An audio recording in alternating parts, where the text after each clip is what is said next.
L'utopie d'aujourd'hui, réalité de demain. C'est le propre de l'homme épris de liberté de transformer ses rêves les plus fous en réalité. Mesdames et messieurs, on disait que voler était impossible jusqu'à ce que l'homme crée un avion. On riait de l'idée de parler à quelqu'un des kilomètres jusqu'à ce que Alexandre Graham Bell invente un téléphone.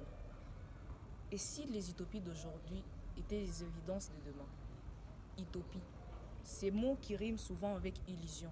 Et pourtant, il ne s'agit pas de rêver les yeux fermés, mais de rêver les yeux ouverts.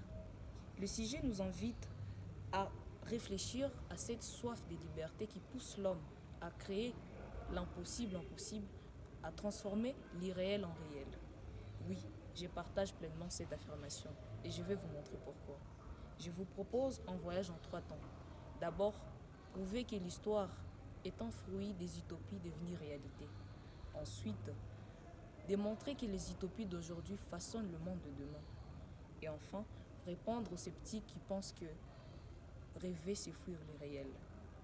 L'histoire, c'est le fruit des utopies devenues réalité. Victor Hugo l'a dit. Il y a une chose plus puissante que toutes les armées du monde. C'est l'idée dont le revenir. La Révolution française, une utopie. Les rêves de voter pour les femmes, une utopie. L'indépendance des colonies, une utopie.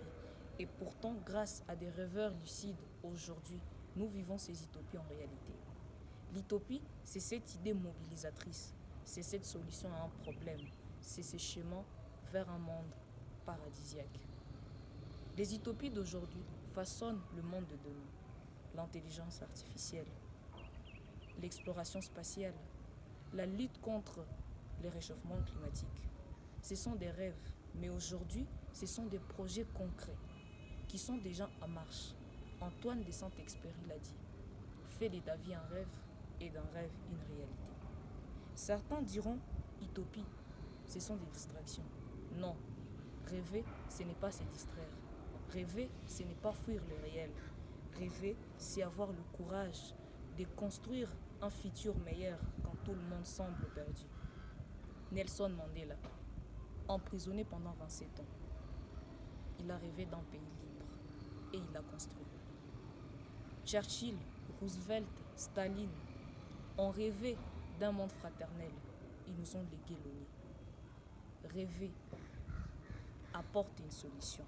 Rêver, c'est créer un monde de liberté. Alors, mesdames et messieurs, les utopies d'hier sont les réalités d'aujourd'hui. Et celles d'aujourd'hui fondent celles de demain. Si rêver c'est un crime, alors soyons capables de rêver. Car c'est en rêvant que l'on crée un monde